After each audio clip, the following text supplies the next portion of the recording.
Now, before we get started today, I want you to do something for me. I want you to close your eyes for just a moment. Think about where you are right now in your life, your bank account, your relationships, your health, your daily routine, the way you feel when you wake up in the morning. Now ask yourself one honest question. Is this the life you imagined for yourself? Go ahead. Be honest. Nobody's watching. For most people, and I mean most people, not a few, not the unlucky ones, most, the answer is no. Not even close. And here is the question that follows that. Here's the question that determines everything. Why not? Now, I've been asking that question for over 40 years. In seminars, in boardrooms, in small church halls, with folding chairs and bad coffee. I've asked it to farmers and millionaires, to 25-year-olds who are just getting started and 65-year-olds who are wondering where the time went. And you know what most people say? They say the economy. They say the neighborhood they grew up in. They say their parents. They say their boss. They say the government. They say they didn't have the right connections, the right education, the right opportunities. And I listen. I always listen. Because sometimes those things are real. Sometimes life does deal a difficult hand. But here is what I've never heard, not once, not in 40 years of asking that question. I've never heard someone say, Jim, I didn't get where I wanted to go because I failed to work on myself. Never. And yet that is almost always the real answer. Write that down. Make a note of it. The gap between where you are and where you want to be is almost never about circumstances. It is almost always about the person you have chosen to become or chosen not to become. Now, that's a tough thing to hear. I know it is. Because it puts the responsibility right back where it belongs, which is with you. And most of us, if we are being honest with ourselves, would rather have someone else to blame. But blame is a terrible companion. I've never seen blame build a house, never seen blame raise a good child, never seen blame deposit anything into a bank account. Blame is cheap and it pays nothing. So let me ask you something different. What if the life you want is not running away from you? What if it is not hiding? What if success is not some elusive creature that some people are born lucky enough to catch and others are born too slow to reach? What if success is simply waiting? Waiting in a room, patient, quiet. And the only thing determining whether you walk through that door is who you are when you arrive. That is what I want to talk to you about today.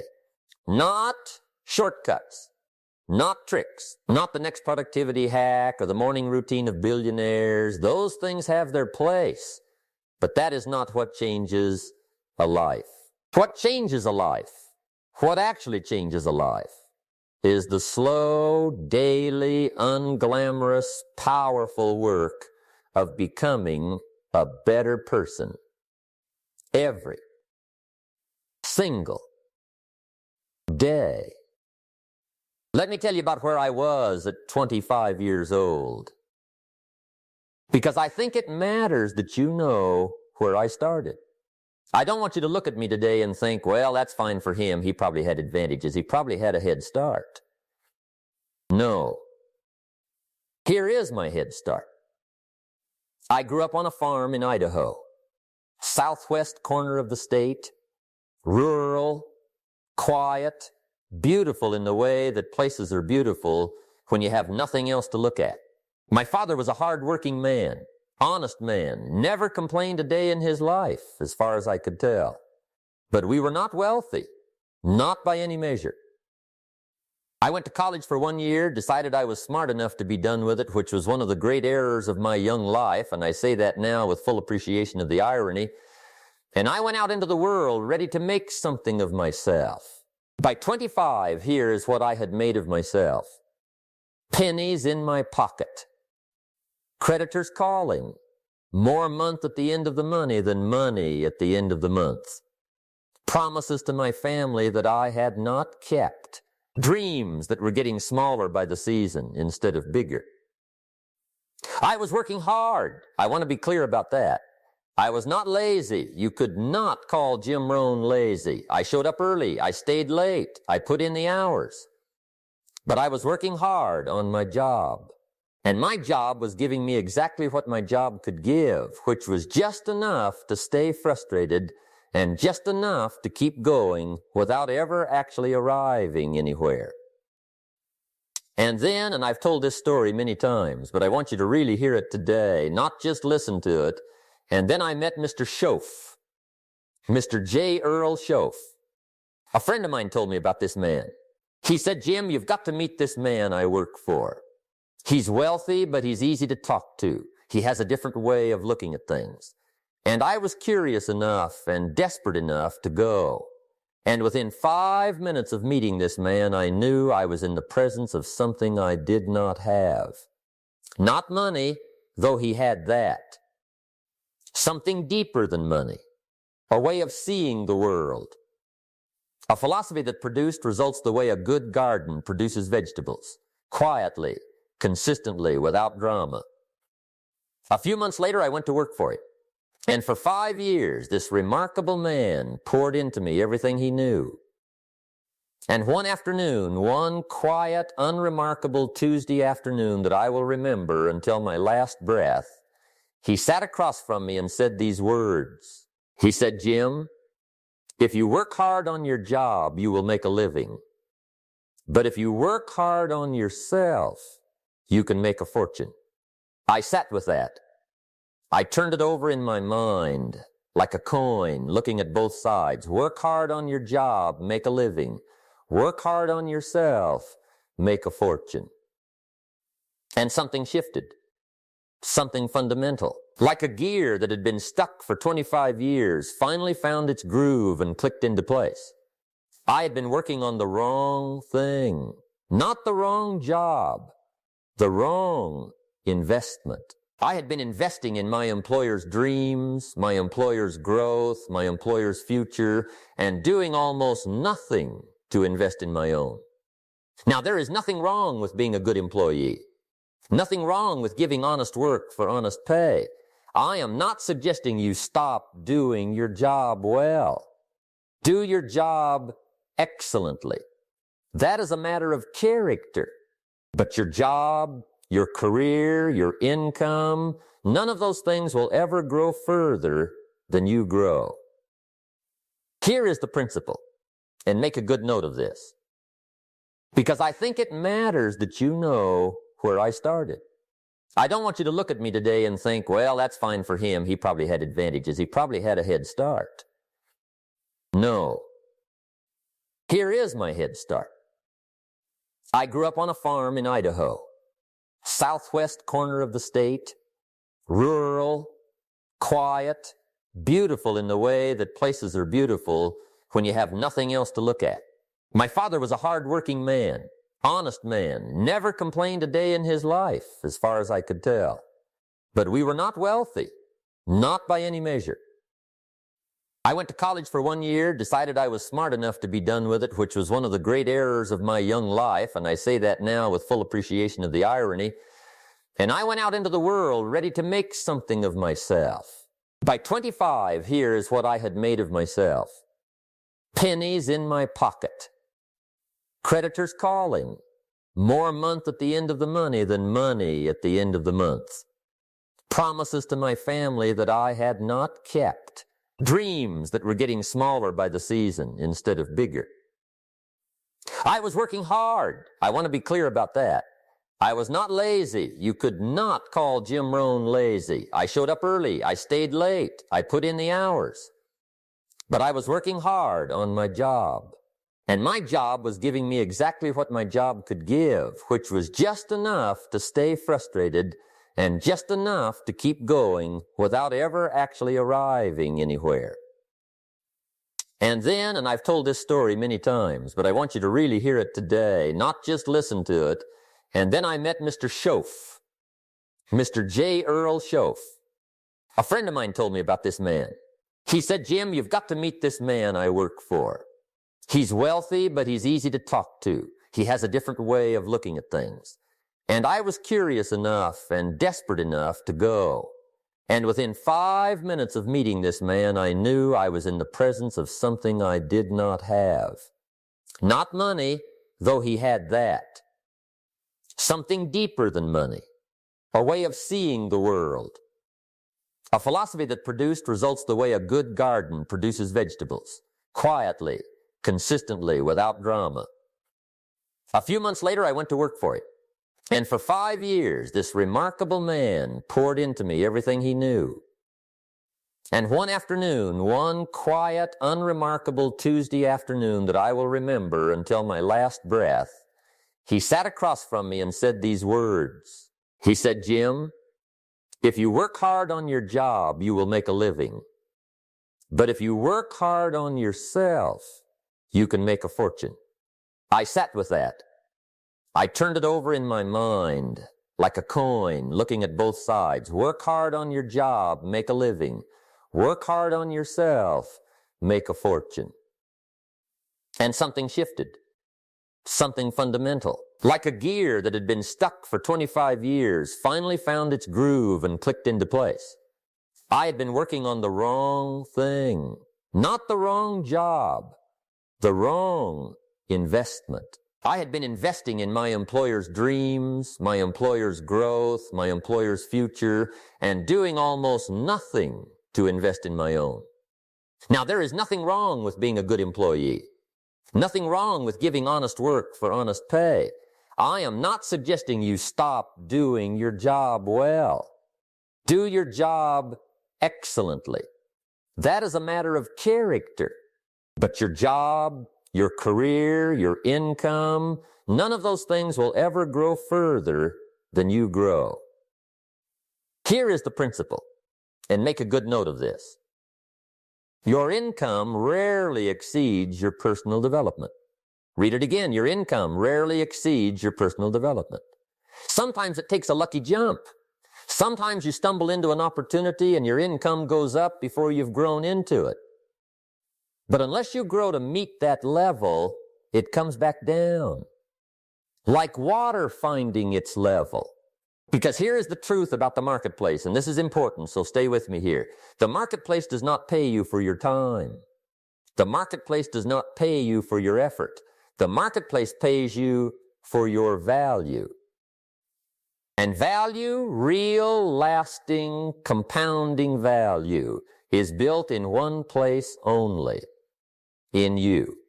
I grew up on a farm, and one of the things a farm teaches you, if you are paying attention, is that the world operates by certain laws that do not care about your feelings.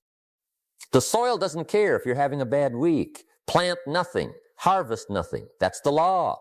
Plant weeds, harvest weeds. You don't get to negotiate that. Plant good seeds, water them, tend them, give them time, and the harvest will come. Not maybe, not if you're lucky. It will come. That is the law. Your life works exactly the same way. Your mind is a garden, and every single day you are planting something in it, either by intention or by default. You are planting something. The question is, what are you planting? Now I want to talk about the seasons, because understanding the seasons is one of the most powerful things that ever happened to my thinking. And it can do the same for you.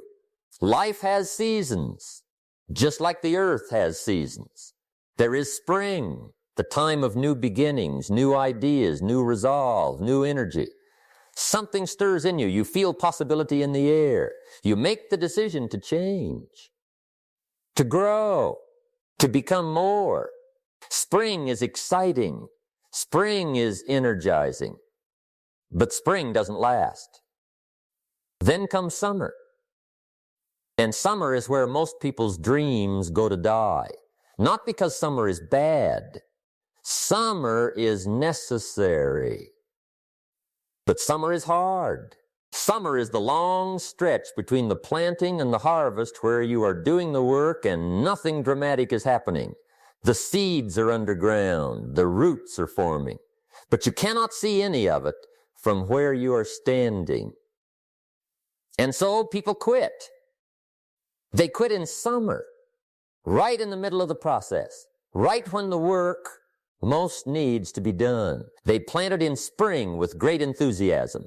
They made the decision. They bought the book. They signed up for the program. They told their friends about their new goals. And then summer came, the long, quiet, unsexy stretch of daily work.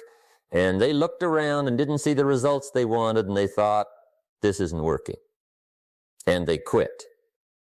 Now here's what they didn't understand. The harvest was coming. It was always coming. Because that is the law. You plant, you tend, you persist, and the harvest comes. But you have to stay in the field through summer. You have to do the work when nobody is watching, when nobody is applauding, when the scale hasn't moved yet, and the bank account hasn't changed yet, and the person in the mirror doesn't look that different yet. You have to show up and do the work anyway. Because here is the great miracle of personal development. The harvest doesn't just bring results. The harvest brings a different version of you. A version that is stronger, more capable, more confident, more valuable. Because you stayed in the field when most people left. That is the person success finds. Not the person who started with the most talent or the most money or the best circumstances. The person who stayed. Now, I have used this phrase several times, work on yourself, and I want to be very specific about what that means. Because people hear it and they nod and then they go home and they don't change a single thing about their daily life. Working on yourself is not a feeling. It is not an intention. It is not something you do once at a seminar and carry with you forever. It is a daily practice. Small, consistent, compounding. Let me give you the areas. Write these down because this is the substance of everything I want to share with you today. First, work on your philosophy. Your philosophy is the lens through which you see everything. It is the set of beliefs you carry about yourself, about other people, about money, about possibility, about what you deserve and what you do not deserve. Most people have never examined their philosophy. They inherited it from their parents, from their neighborhood, from their failures, from their fears, and they carry it around without ever asking, is this actually true? Some of those inherited beliefs are serving you. Good. Keep those. But some of them are quietly destroying your future. And you don't even know it because you've never stopped to look. Your philosophy drives your attitude. Your attitude drives your actions. Your actions drive your results, and your results build your life. So if you want a different life, and you would not be listening to this if you didn't, you have to start at the beginning. You have to examine your philosophy. Here is the one that changed mine. I used to believe that my circumstances were the main factor determining my outcomes. The economy, the company, the situation. And then Mr. Shoaff told me something so simple it almost embarrassed me. He said, Jim, you don't have to change your country. You don't have to change your city. You don't have to change your job. You just have to change your philosophy. And I have never forgotten that. You don't have to change your country. Change your philosophy. Second, work on your attitude. Attitude is not just a feel-good concept. Attitude is a competitive advantage. It is one of the few things in life that is entirely within your control, and it affects every single outcome you will ever produce. Here is the thing about attitude that most people miss. Attitude is not about pretending everything is fine. It is not about forcing a smile when things are hard. That is not attitude. That is performance. Real attitude is a decision about how you will interpret your experiences.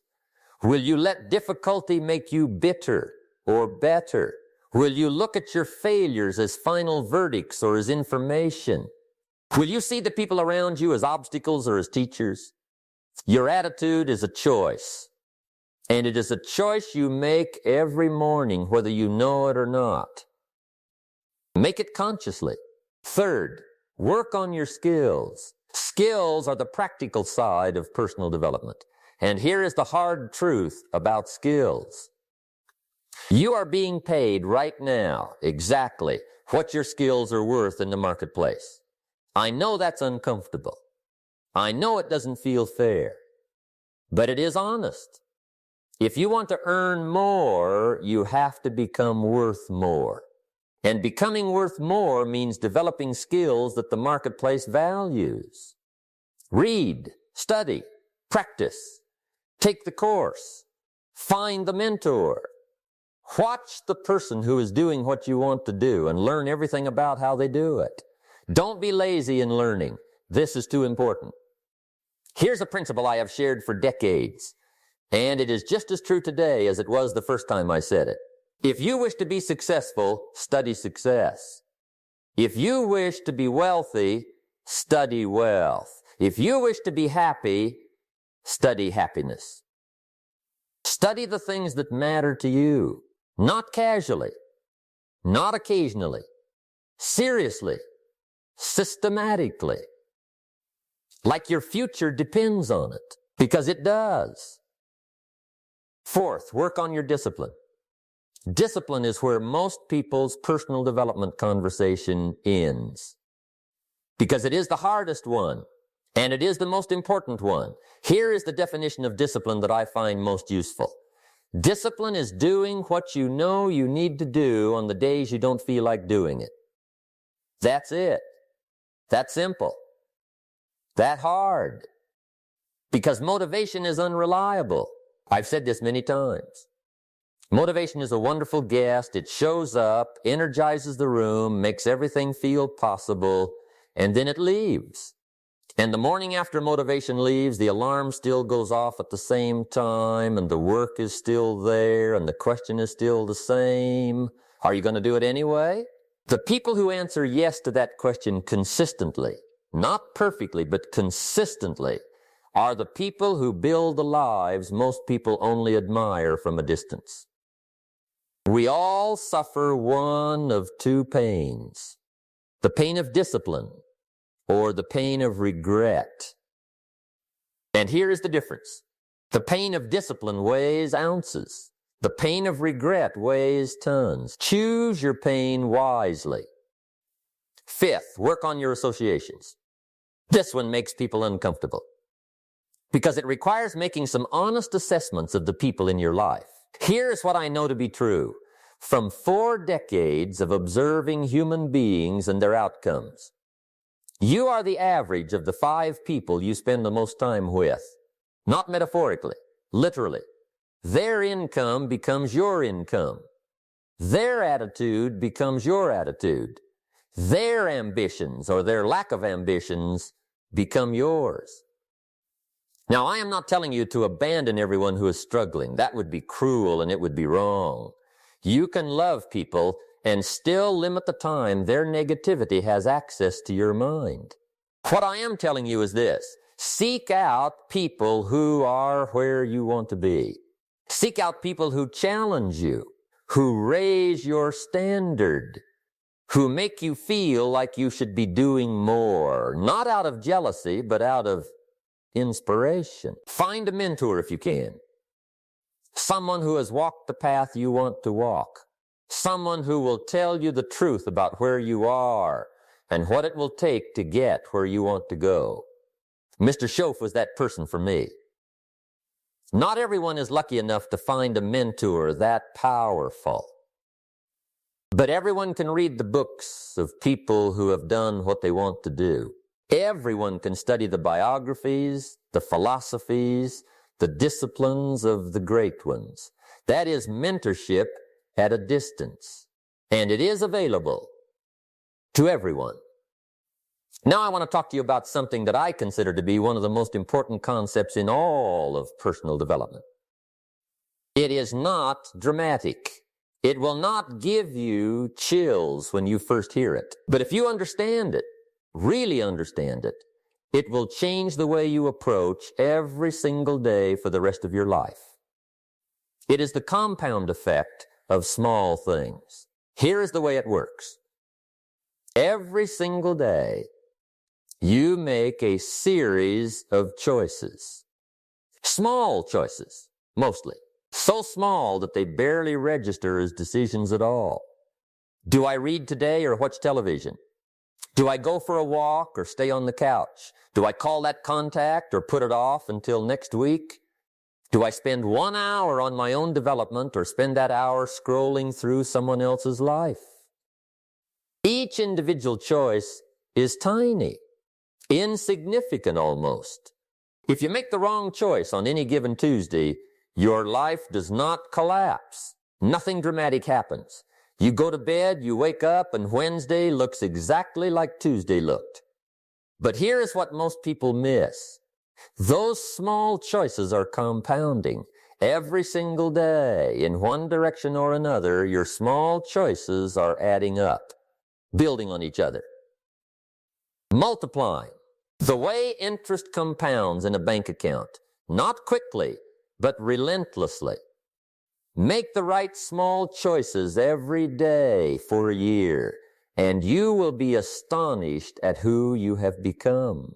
Make the wrong small choices every day for a year, and you will be equally astonished, but not in the good way.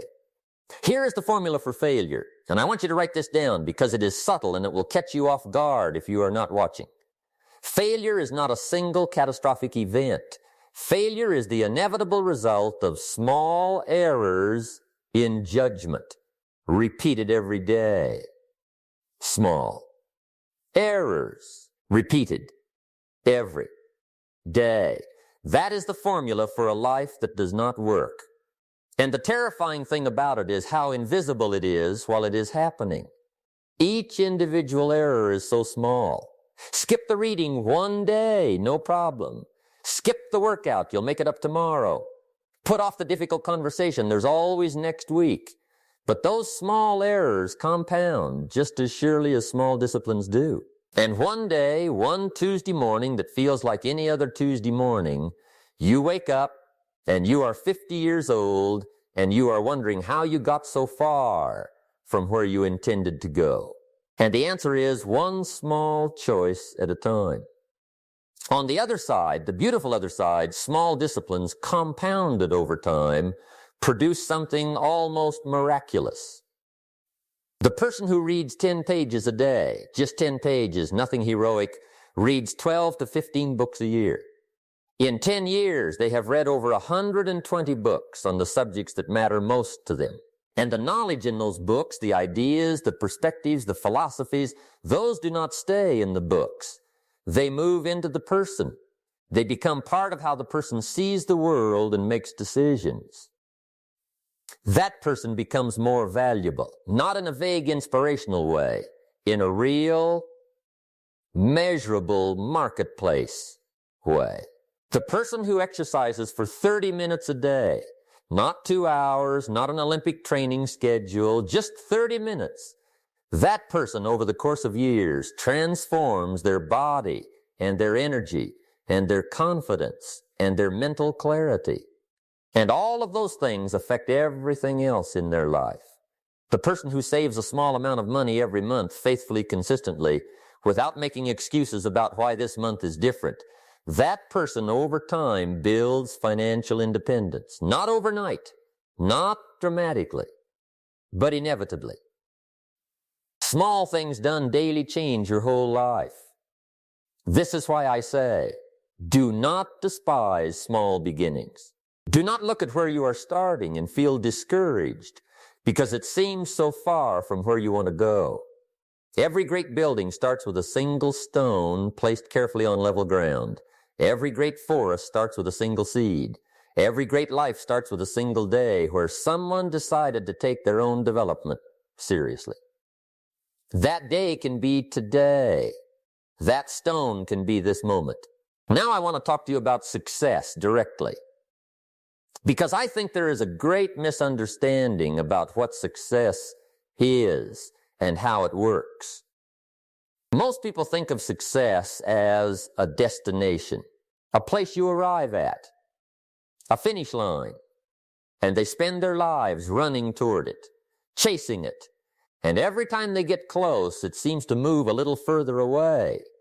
And they get frustrated, and they get tired, and some of them give up. And some of them keep running until the end of their life and never quite get there.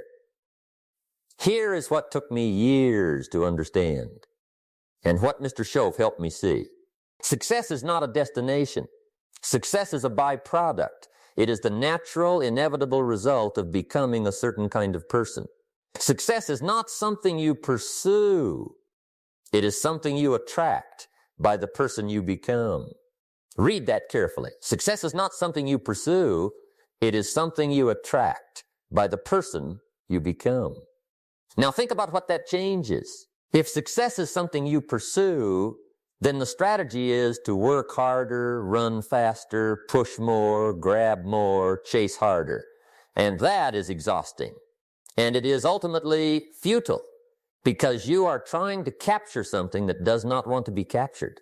But if success is something you attract, then the strategy changes completely. Then the question is, not how do I get more? The question is, how do I become more? Not how do I find the right opportunity, but how do I become the kind of person that opportunity seeks out? Not how do I get people to trust me, but how do I become genuinely trustworthy? Not how do I build wealth, but how do I become someone who creates and manages value wisely? Do you see the difference? Because it is everything. When you focus on becoming, on developing yourself, on building your skills and your character and your philosophy and your discipline, you become attractive. Not in the superficial sense. In the deepest sense, you become someone that success recognizes as a worthy home. Success is always looking for a good place to stay. Think about that. And when it finds someone who has built a good house, someone with a strong character, a clear philosophy, valuable skills, disciplined habits, a genuine contribution to make, it stops, it knocks, and it asks, can I come in? Now here's the thing that most people find both liberating and terrifying about this. It means you are in complete control, not of the economy, not of the timing, not of the opportunities that appear in your path. Those things you cannot control, and you should stop trying to. But you can control who you are becoming. You can control what you read. You can control what you think about. You can control how you spend your time, who you spend it with, what you are building with each passing day. You are in complete control of the only thing that actually determines your outcomes. And if that feels overwhelming, if right now you are sitting there thinking, but I have so far to go, I am so far from where I want to be, I want to say something to you. So was I at 25. Pennies in my pocket. Creditors calling. A wife and a family and no real idea how to provide for them the way I wanted to. A dream that felt like it was getting smaller by the day. And one encounter with one good idea from one remarkable man changed the direction of my entire life. It is not too late for you. It is never too late to plant a new seed. Now I want to spend some time on something that does not get talked about enough. Because we have spoken about what to do, what to work on, how to build. But there are things that tear the building down. Quietly, from the inside. And if you do not know to watch for them, they will ruin what you are trying to create. I call them the diseases of attitude. And like most diseases, they are easier to prevent than to cure. The first disease is indifference, the quiet killer, the I don't care mentality, the shrug, the resignation. You know this one. You've seen it in people. Maybe you have felt it in yourself on the hard days. That dull, gray feeling where nothing seems to matter and nothing seems worth the effort. Indifference is one of the most dangerous places a human being can live. Because it is so comfortable. It asks nothing of you. It requires no courage, no discipline, no stretch, but it pays nothing too. Nothing in the wallet, nothing in the soul. The antidote to indifference is purpose, Find something worth caring about. Find something that when you imagine achieving it, makes your eyes light up. And then get so connected to that purpose, so clear about why it matters, that indifference cannot find a foothold. The second disease is ingratitude, the failure to acknowledge what is already good in your life. Now, I am not suggesting you pretend your problems do not exist. I am not a fan of pretending. Life is hard sometimes. Winter comes. The crop fails. The deal falls through. The relationship ends. These things are real. But ingratitude takes your attention off the foundation that is already solid and puts it entirely on the cracks. And from that vantage point, everything looks like it is falling apart. Here is the practice I want to give you, and I promise you it is more powerful than it sounds. Every morning before you check your phone or start your coffee or begin the demands of the day, take 2 minutes and think about 3 things that are working in your life. 3 things you are genuinely grateful for. Not because gratitude is magic, but because gratitude is accurate. And accuracy is the foundation of good thinking. If your thinking is distorted toward everything that is wrong, your decisions will be distorted. Your attitude will be distorted. And distorted decisions produce distorted results. Start with an accurate picture, even if some parts of that picture are hard. The third disease is envy, the desire to have what others have, combined with resentment that they have it and you don't. I have watched envy destroy people, smart people, talented people, people with real ability who could have built remarkable things but spent their energy measuring themselves against everyone else instead. Envy is a terrible investment of your attention. Here is a better use of that same energy. When you see someone who has what you want, someone who has built what you want to build or achieved what you want to achieve, instead of resenting them, study them. What did they do? How did they think? What did they sacrifice? What did they commit to? Turn envy into education. Turn comparison into curiosity. Because the person you envy has figured something out that you haven't yet.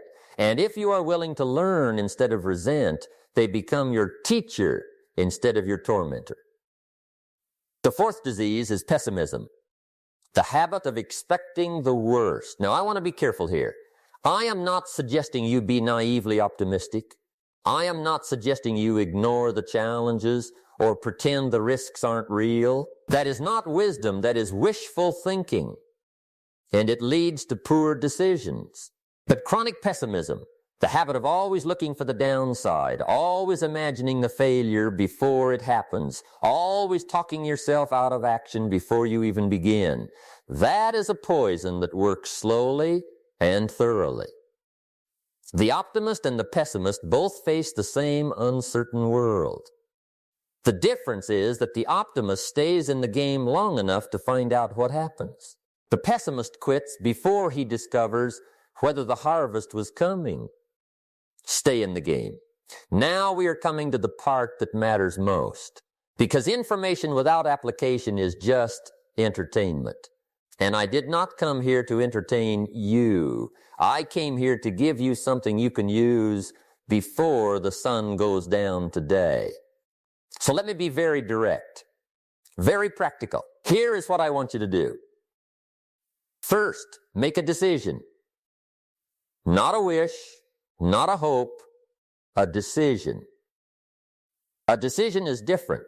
A decision closes the door on the alternatives. A decision says, this is the direction and I am committed to walking in it.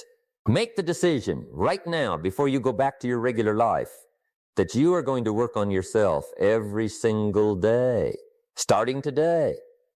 Not Monday, not the first of the month.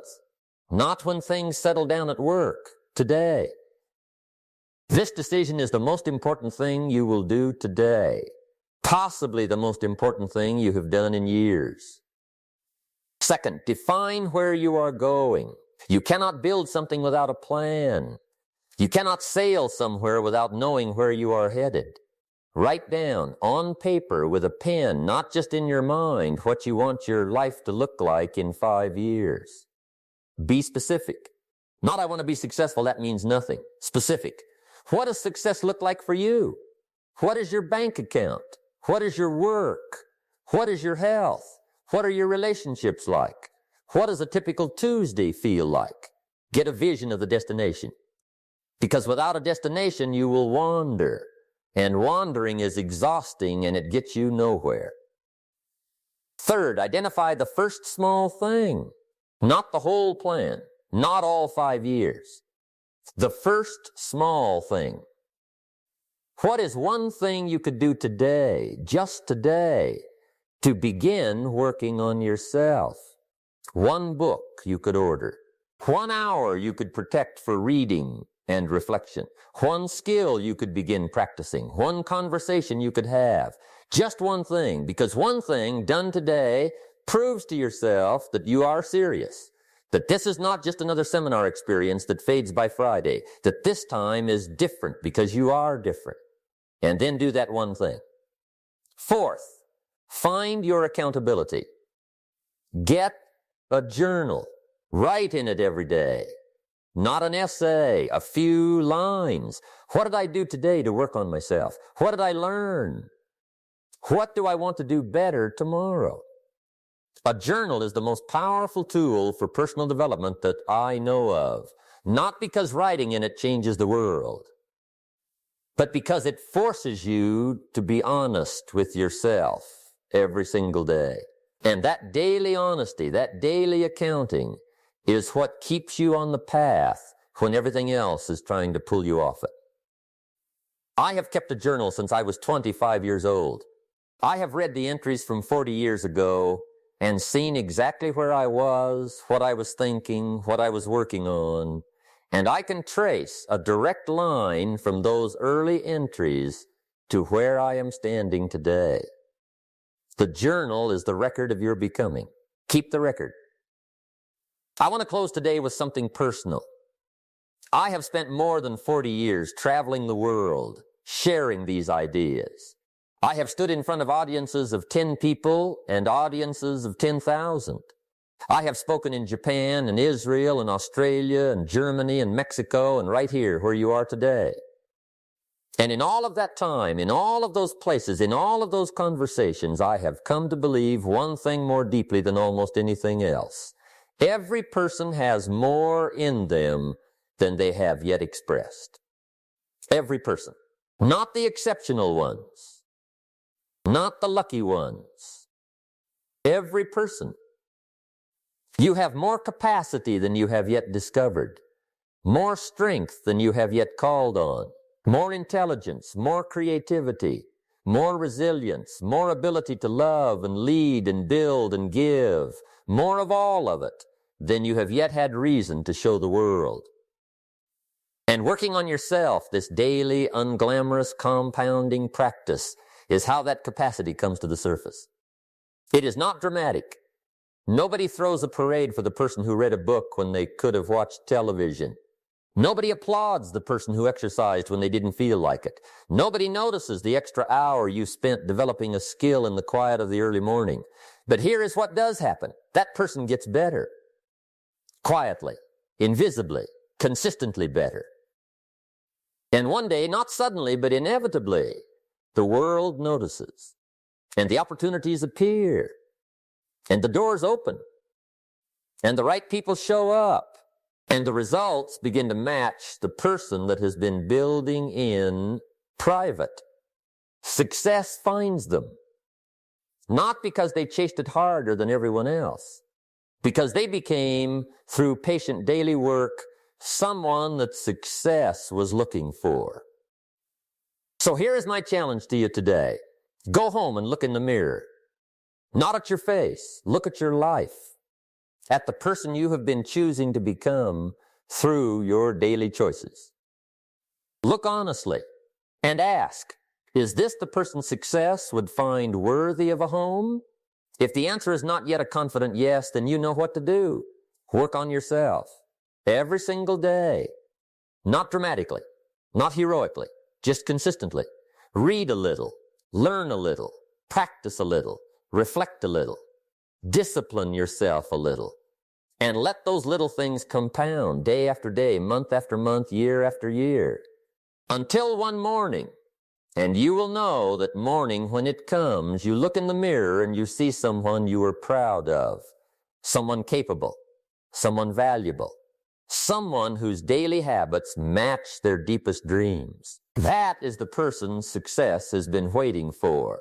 That is the person success cannot ignore. That is the person who wakes up one day and realizes success did not run away from me. I simply became the person it could not afford to pass by. Write this down. Take it home. Put it somewhere you will see it every morning. Success is not something you pursue. It is something you attract by the person you become. The work starts today. Thank you.